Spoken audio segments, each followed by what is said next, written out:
And welcome back, everybody, to another episode of Benched with Bubba, continuing our season previews, team by team, all 30 teams around Major League Baseball to get you ready for the 2023 fantasy baseball season. Tonight, we're talking Detroit Tigers baseball, folks. It's going to be a fun one. I always say bad teams have fantasy relevance. We're about to find out. And in order to break down the Tigers for me, a friend of the show, a gentleman I got to meet with the Triple Play House Boys in Arizona. He's on Triple Play Fantasy. His podcast once a week, the baseball show with the boys, the Mindy Boys, and Mr. Little Cheesecake himself. And he writes over at fantrax.com. Find him on Twitter at Marty_Tallman. Marty, how we doing, my friend? Hey, thank you for having me. As always, it's an honor to be on the show. Super excited to talk about fantasy baseball. Less about my Detroit Tigers, as they have been breaking my heart pretty much since like 2013. But outside of that, I'm super pumped, man. Thanks for having me. Always a pleasure. It's great chatting with you as always. And for those that this podcast we're recording on behind the scenes, recording on Tuesday. It'll probably come out on Thursday, but I'll be joining Marty and the boys next Wednesday night, February 1st, to talk some third base. So make sure you guys watch the Triple Play Fantasy guys. They are always pumping out some awesome content over there. What else you guys got going on? Mark, promote your stuff. You're writing at Fantrax, everything else? Yeah, right at Fantrax, and I want to. We're actually filling up the Triple Players Ball, which is a 15-team draft and hold on NFBC. The NFBC. It's an overall league, so we just filled up League One, and we're currently filling up League Two. So it's a mix of the Triple Play Fantasy crew, me, Doc, Art, D. Mendy, industry experts. Were you in it last year in the? That's Bubba? negatory. No. Hey, we're gonna have to get you in this year, so don't worry about that. And then the rest of our TPF community. So, if you want to, hop in. And the biggest thing is here. Well, if you are interested, DM me at Marty_Tallman on Twitter. I can get you in there. And the winner takes home the TPF Golden Cleats Trophy, which you can find pinned on my Twitter. It's by far the most beautiful trophy in fantasy baseball and maybe all of fantasy sports. So we'd love to have you in there, Bubba, and the rest of you guys listening as well. I think I'll have to jump in. I know Mindy mentioned it when we did the Twins preview last week, and I think your guys' goal this year is, I think was there 3 leagues last year? We had 3 leagues last year. We want 4, so we're going for 60. 6, yeah, okay. So we'll make it happen. We'll get there. Yes, I'll sir. jump in one, and we'll have some fun in that. It's like $50, 15-team DC formats overall for the Players Ball, and it is a phenomenal trophy. It is just outstanding. I love stuff like that.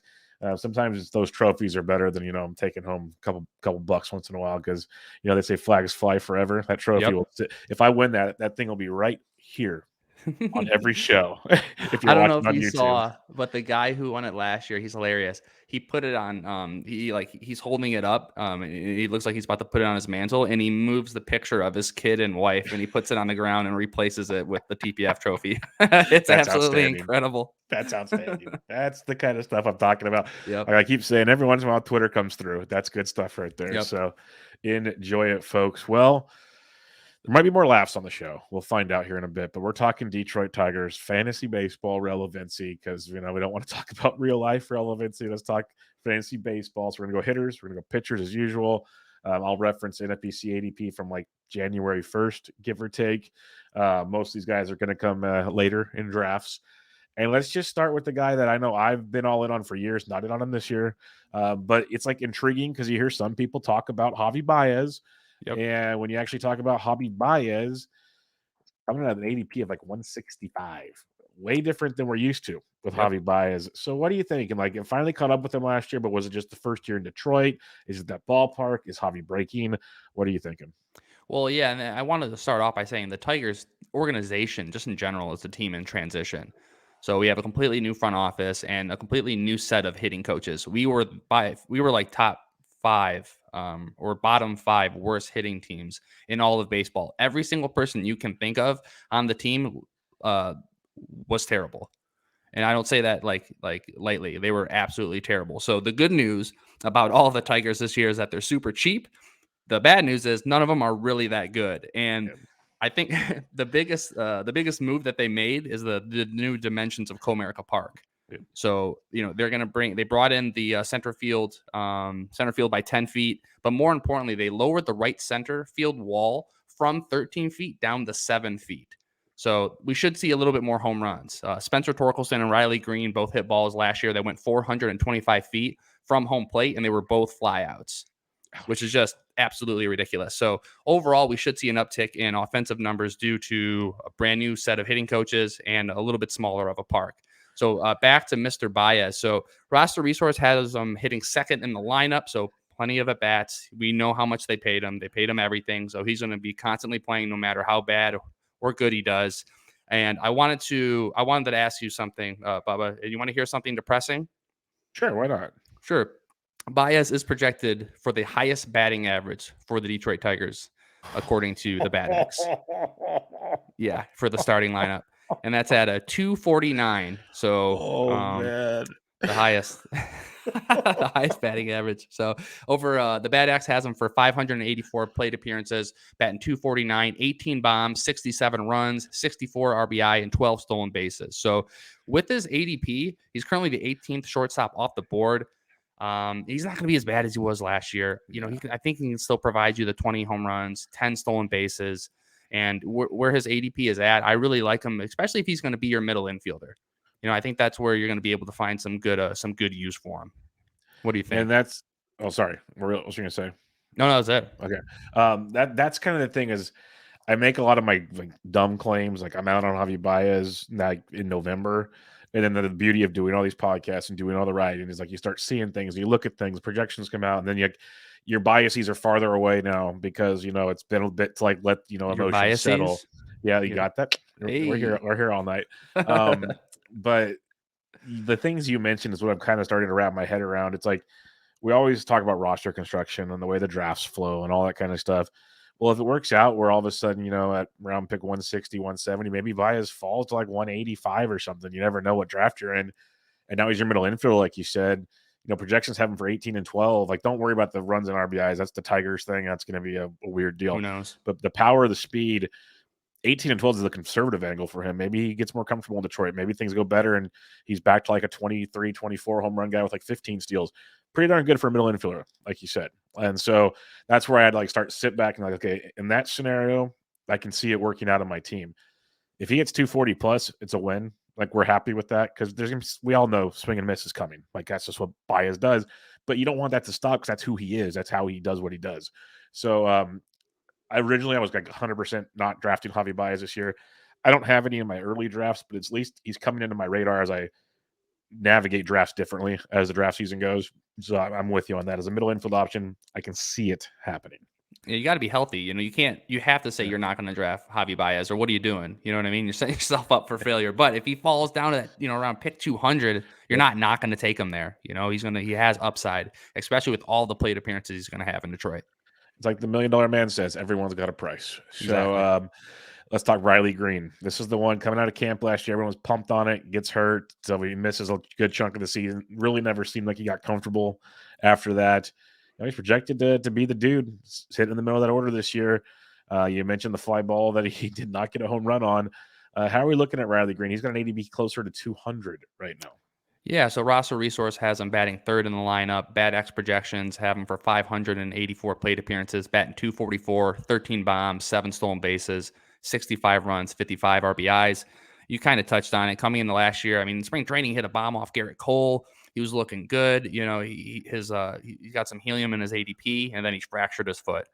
So anytime you fracture your foot and you're off for 2-3 months just trying to do all the rehab you can just to get back, and then to come back as a rookie, it's going to be tough. So we expect him, to be fully healthy this year. I am a little bit afraid of his injury risk moving forward because he dives for everything in the outfield. Like he does not take any fly ball off. He's all over the place. He's going to do everything he can. And Scott Harris talked about another reason why they lowered the wall was for that Riley Greene can rob more home runs. Yep. So he's going to be jumping all over the place. So that kind of makes me scared. But when you look at his ADP, he's going around like Alex Verdugo, Whit Merrifield, Newbar. And, I think where he's at, I really do like his ADP. I'm going to have a couple shares of him. Yeah, he's interesting. He's very interesting because the prospect pedigree is great. Like we both said, he really never got comfortable last year. It's kind of a weird deal. Now it's like he's not even competing this spring like he was last year. Like it's your job, kid. Like show up. You're hitting the middle of the order. Relax. Like just work on you. And that's a big difference. That's a huge difference for a ball player. So I am curious with him. When you mentioned the ADP, and that gets to the point of the draft where it's kind of like, okay, do you want the cautious, safe piece, or do you want to take the upside piece? Greene's the potential upside piece. Your Verdugos or whatever, that's kind of your boring, you know what you're going to get piece. And Who would that's you your rather difference in the have, draft. Nootbaar or him? That one's so tough because, everyone's Yeah. Team Newt Bar on Twitter these days. Yeah. I love Newt Bar. I just can't wrap my head around all of the love for Newt Bar because there's so many questions in St. Louis. Like, he should lead off every day, but Edmund's still there. Like, we're not crazy. And, Newt Bar did lead off for most of the. If I knew Newt Bar was leading off every single game or like 140 games, I'd probably take Newt Bar personally. But there's still enough questions where it's a much closer question between the two, if that makes sense. So, yeah, that probably be it. And this is where my dumb biases do come into play. Is I've seen Newt Bar do it for a good chunk of a season where I have not seen Yep. Greene do it yet. So And that's that's a where big difference for me. and that's where I go back to, like, the Tigers having a brand new, all 3 hitting coaches brand new. That he's going to have, and he's currently working right now with Ryan Mountcastle That down does not stink down either. in No. Florida. So I don't know, maybe you can give him some of that pop, but this is going to be a big transition year for the Detroit Tigers. Not only from like real baseball, but fantasy baseball. I'm spring training, and this is just overall advice for everybody. When you have a team like the Tigers, you're going to have to pay close attention to what the manager is saying, what the front office is saying about player roles, positioning, what they're going to do with these guys.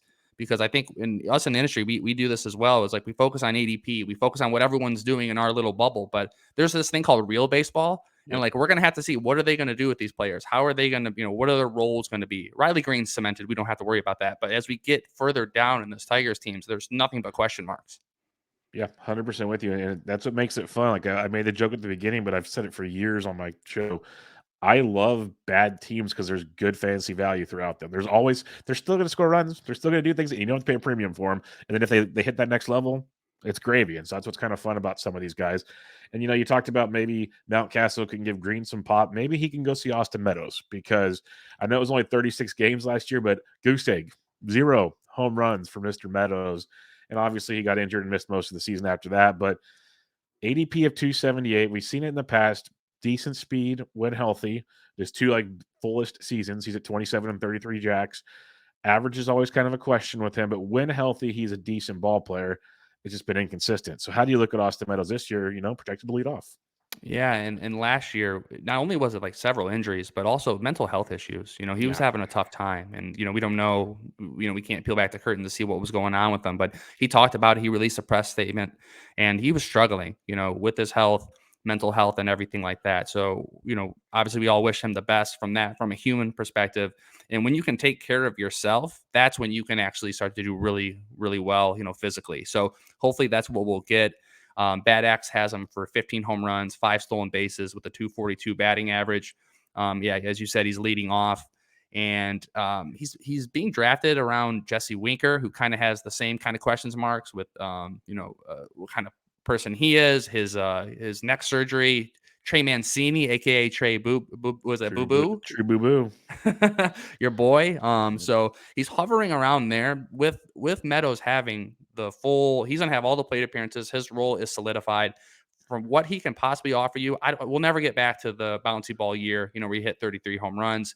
I think that's out of the question. And I don't know if he'll ever get over 10 stolen bases, but he's going to have all the opportunity to maybe get 25 home runs, 5 stolen bases, hover somewhere around there, hitting the top of the lineup. You're going to draft where he's at. You're drafting for opportunity, and he's going to have all the opportunity in the world. So I don't have any problem with people going for him. Personally, I won't have too many shares. I need to see it. I need to see what he looks like in Detroit. But I can't argue with people who are jumping on board because his ADP has gone up about 20 spots since I looked last week. So people are buying back in.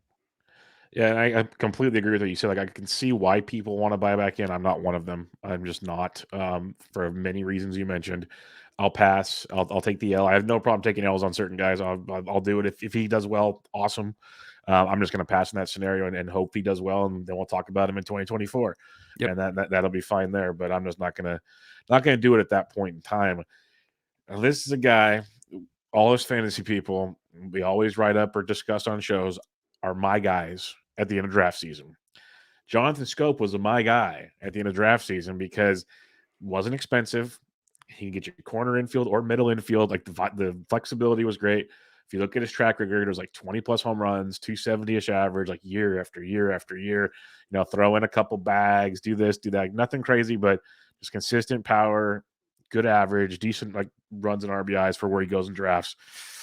Wow, did that not happen last year? Hit 202 with 11 homers and 5 steals. Steals was the best of his career, but that was different. The one thing I'll say that's keeping me interested, ADP of 431, and yeah, supposed to hit cleanup, it looks like, for the Tigers.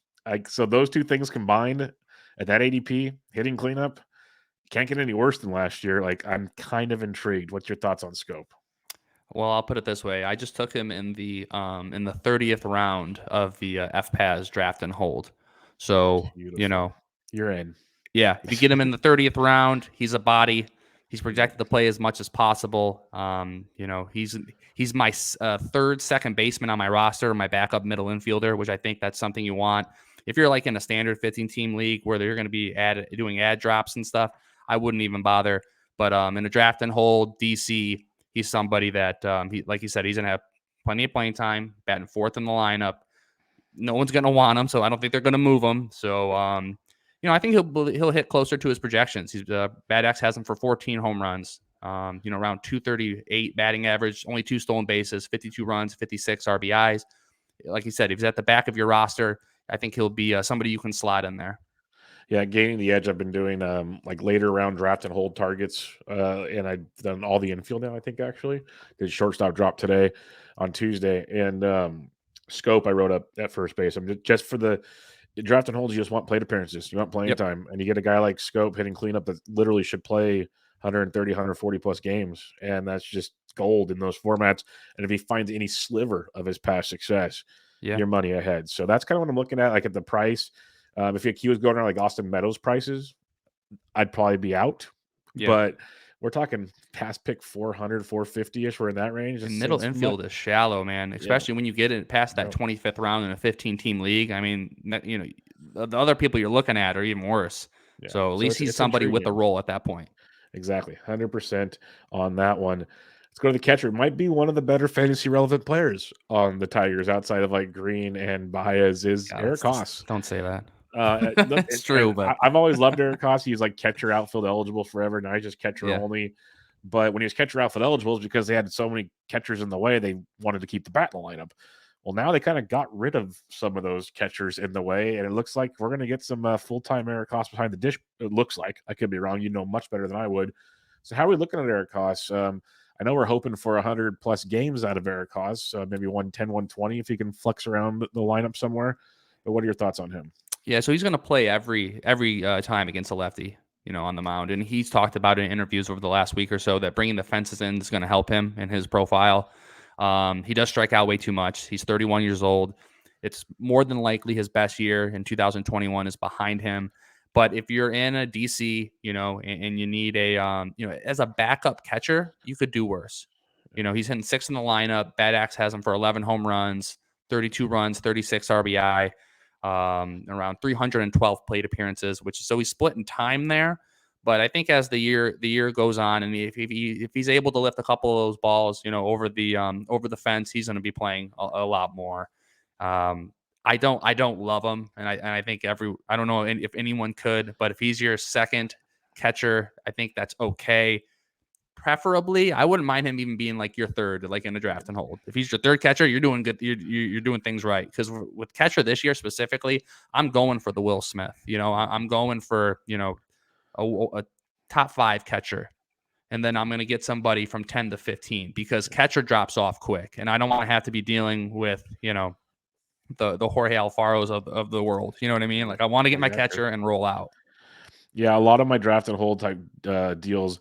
Haas and like Nick Fortes have been like my 2-3. I'm like, I'll rotate those guys as my back, like my catcher 2 with my main guy, and we're gonna rock and roll and hope it all plays out. So, yeah, that's where I like Haas. He's definitely not intended to be a catcher 1 in any format. Do not do that. But definitely there'll be some catcher 2 viability as that breaks down. All right, the man that I'm really curious to get the Tigers inside track on, and I think I'm not the only one here, is Spencer Torkelson.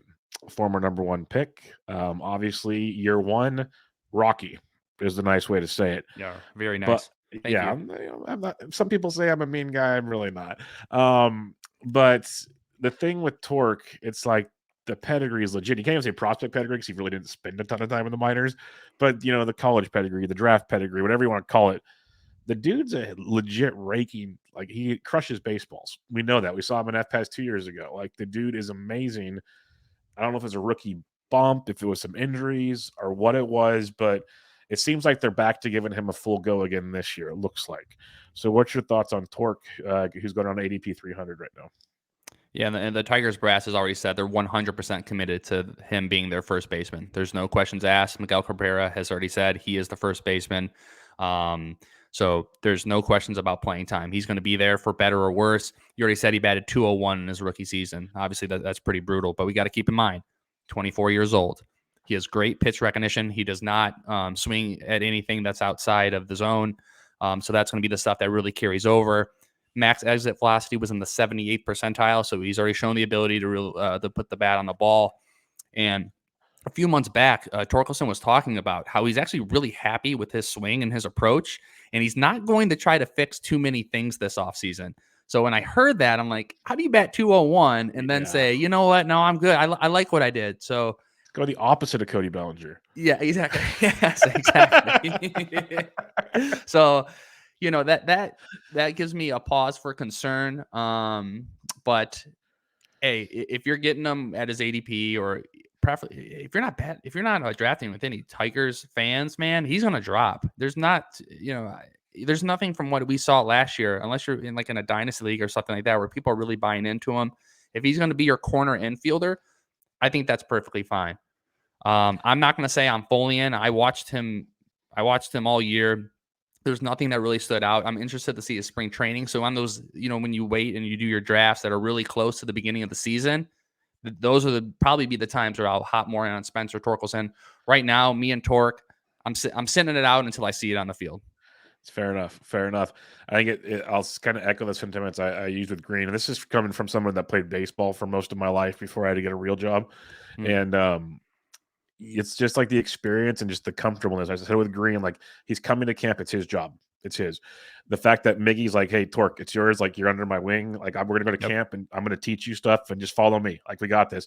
That's going to do a lot for him too. Like, that's going to be big. Like, because Miggy, it, seeing him every day. I know just watching baseball, being a baseball fan, aren't many other guys I'd rather have in my corner to like relax me and teach me how to play baseball. Cool. Like, it'd be like, because he's so chilly, he'll know how to calm a guy down. He'll know when he's stressing and be like, hey, come here. Like, let's figure this out. Like, and he seems like he wants to do that too. He seems like he's embraced that role, like, as like the big brother in the clubhouse. That's what it seems from the outside. So pretty cool to have.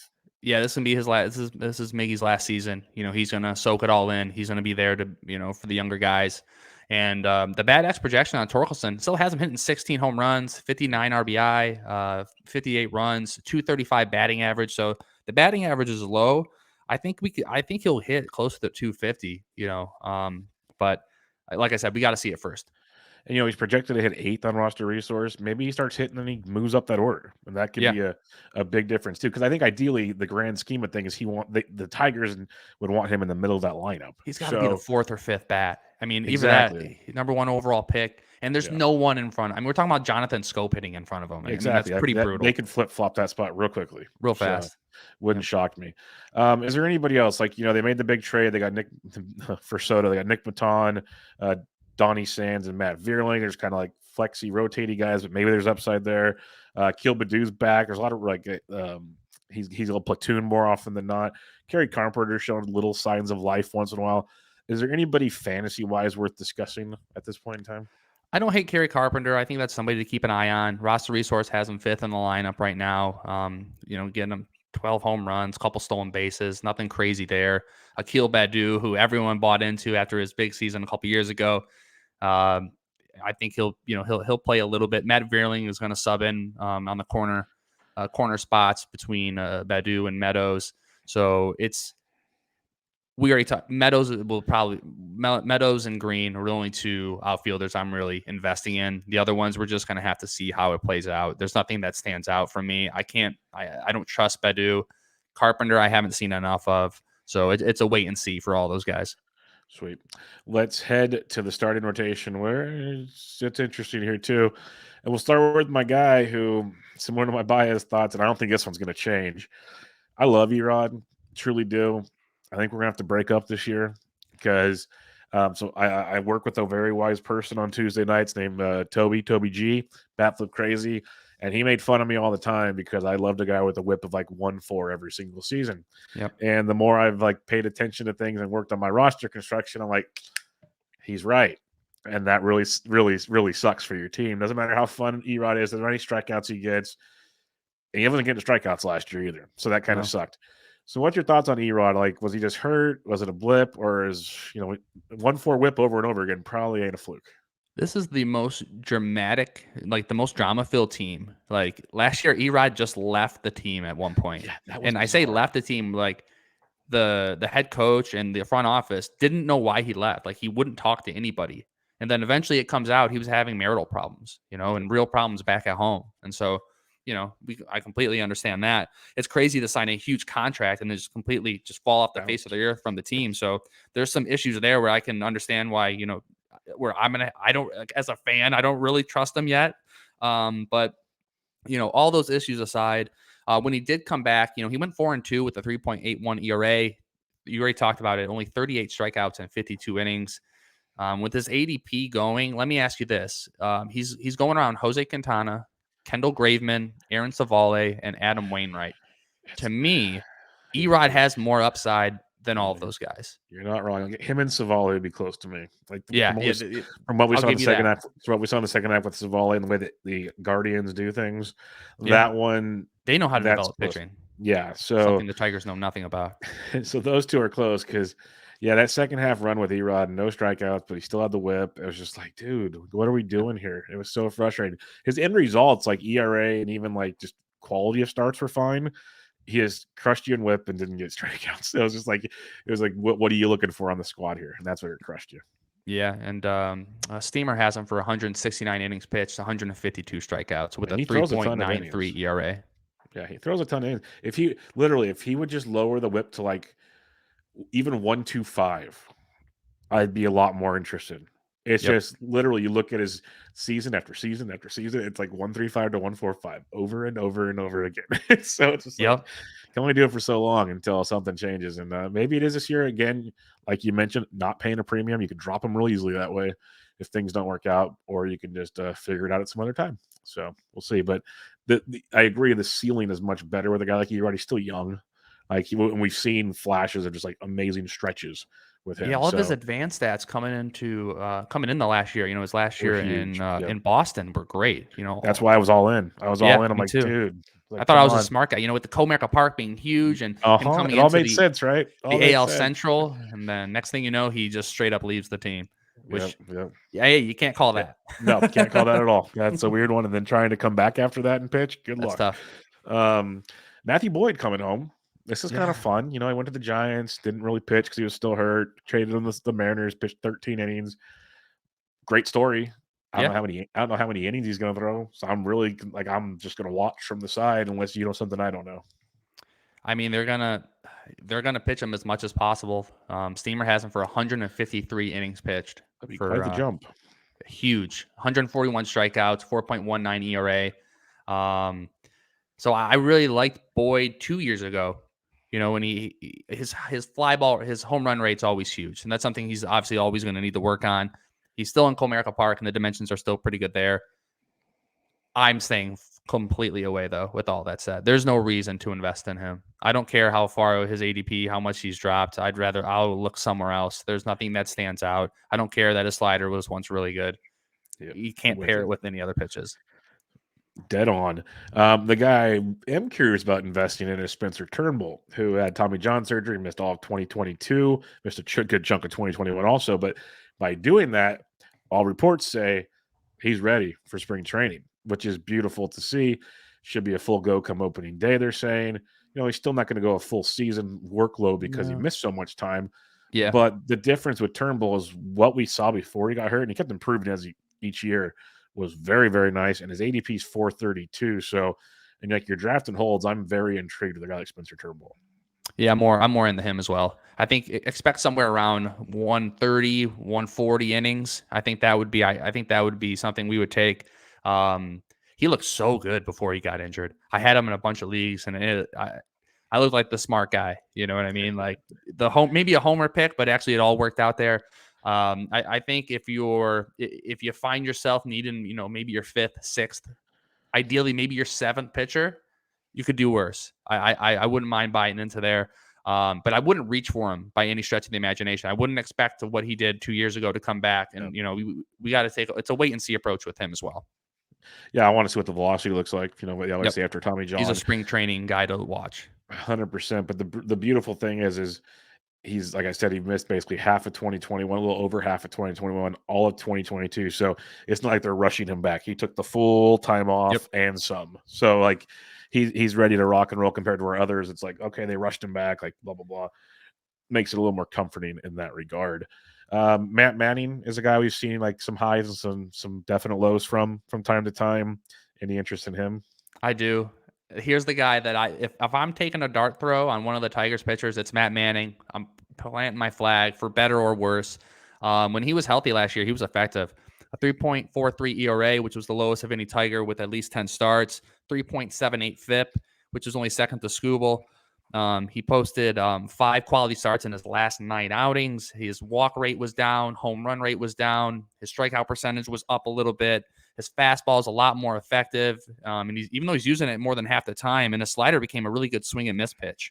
And had a 35.8 whiff rate on that. So everything that I saw from him, he's not going to overwhelm you with your strikeouts. So, it's kind of got that like Kyle Hendricks-esque as far as, getting you your innings. Let's say if he pitches 140 innings, he'll probably get you 110 Ks, a little bit higher on the ERA, but from where he's going, he's basically free. And I could see some upside there. So I am on Matt Manning. But if you do go for him, you have to have strikeout upside pitchers already in place. He's a guy that just, they'll chip away and maybe help you with some counting stats, get your ratios pretty okay. Don't reach for him, which is a very big theme here with all the Tigers. Don't reach for any of them, which I don't think anybody is, but I do like him.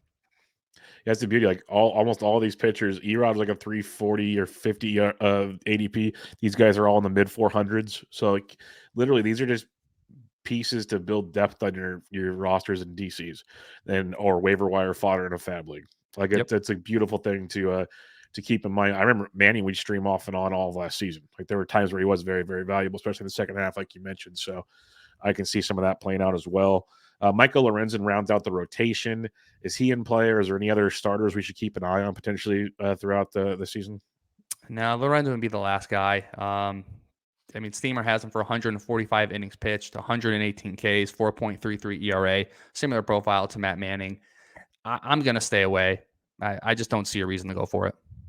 Yep, that's fair enough, and he's a very volatile guy, so I don't blame you one bit there. We don't see Tariq Skubal this year, right? Very minimal. I mean, they might be able to fit him in, at the last. Well, let me see what I got here. He's expected to pitch at some point, but flexor tendon surgery, his timetable is in flux. So I would stay away. People have been drafting him though. My drafting holds. I was wondering. Yeah. He went like in the some like mid 20 rounds, and I'm just like, what are we doing here? He might be able to pitch 60, maybe 70 innings if you're lucky, and it's not like he's lights out. So I don't know. I don't really understand that. I think, and you'll see with ADP earlier in the year, I don't think people really understood how bad the injury was because no one's really watching the Tigers, and I understand that. But once you see what the injury is, see the timetable of return, knowing that the Tigers aren't going to rush him. Yeah. We're not fighting for anything here. They're just going to see how he slowly develops, maybe have him do 3 innings here, 3 innings there, build up. He might be giving you 4 or 5 innings by the end of the season. And then what are we talking about? Yep, 100% with you on that. Let's go to the bullpen now. Gregory Soto's gone. He racked up saves, and he racked up a lot of stress too along the way. And this kind of stinks though for drafting home people because Alex Lang was a guy I know a lot of us were targeting later in drafts, and now he looks to be the go-to guy for the Tigers. His ADP is sitting around 255 right now. Does it look like Lang's the guy for you when you look at the Tigers? Yeah, I mean, look, so Gregory Soto's out, Joe Jimenez out, Andrew Chafin out. So those are the 3 leading relief pitchers last year. So and the president of baseball operations, Scott Harris, this is what he said overall about the status of the closer position for the Detroit Tigers. This was only about a week ago. I don't think we're in a position to make any decisions on that front. There's still a lot of offseason left. We also want to see how all of our pitchers perform when they go to camp in Lakeland. So AJ Hinch is open-minded to who the closer might be, and there might be several people in that role. So this is when I talk about, before when I said you're going to have to pay close attention. Lang went immediately in the draft and hold after we reset. Oh, yeah. Yeah, people are like, oh, Alex Lang, probably, he'll probably be the number one guy. They have him projected for about 17 saves, but he's not a shoo-in. Jose Cisnero could get some shots in there. So fantasy managers will have to pay close attention to spring training. That is the main thing. But that being said, Alex Lang overall, it looks like to be the dude. Steamer has him for 65 innings pitched, 72 Ks, 3.61 ERA, and 22 saves on there. He's projected for more saves than Jose Leclerc, Dylan Floro, and Paul Sewald. That says a lot, actually. Yeah. I like how you mentioned Cisnero, because even last year there was chances for him to take a role. The one name I want to ask you about that I know I've heard from a few others, like the Roofs and the Greg Jewitts and others that follow the bullpens very, very closely, is Will Vest. What are your thoughts on Vest, who at times even last year kind of showed some potential, but maybe it was just kind of a random stretch of the season? Yeah, I mean, he's another guy. You're going to have to just see what they want to do with him. AJ Hinch keeps everything close to the chest, as far as, or should I say close to the vest with everything that he wants to do there. But, Will's only 27 years old. So, the book hasn't been written on him. Great fastball velocity. He was in the 74th percentile. But the strikeout percentage is meh. His whiff percentage is meh. His walk percentage isn't great, and he still ended the year last year with a 4.00 ERA over 63 innings. 63 innings pitched, only 63 strikeouts. So he's not that guy that's going to go in there like a typical closer and get those strikeouts that Lang is. But he's in the mix, just like all the rest of those guys. But maybe even if you are like the main closer for the Tigers, I mean, how many saves are we talking about? 15 to 20? Anything above that, you're really happy. So the secondary guys, maybe you're looking at 10 saves, so you can kind of, in a draft and hold, that's something you can chip away at. I think it's serviceable, but nothing overwhelming. All right, let's talk prospects that maybe have an impact at some point this season. And that's the beautiful thing about teams that aren't the greatest. Usually they have depth, or not, I wouldn't say depth is the word, but kind of prospects that might be close to the area. I know the Tigers have a few. I don't know how great we're thinking they're going to be, but are there any guys that stand out to you to be potentially fantasy relevant this year? And I did my deep dive here. I went to this is probably where I spent the most time, like really trying to come up with a really good answer here. But honestly, no. Yeah. When it comes to fantasy, no one is relevant. That's rough. There's no one really to call up that's going to come in here and make too much of a splash. And the reason being is most of their players are either veterans that are solidified in the role who aren't going anywhere, or they were supposed to be the prospects, to lead the Tigers to the next, the next form of their franchise, the Riley Greenes, the Torkelsons, and everything like that. So there's no one really standing out. I think 2-3 years from now, we'll see Young will come up, and we'll see a couple guys there. Jackson Jobe, out of the Tigers pitcher, I think someone that's going to be relevant here, 2024, but nothing really for 2023. Yeah, it's like I'm even just looking at their pitchers in the system. We saw a little bit of last year, like very small glimpses, like Joey Wentz made his appearance. Bo Brisky, I remember that name.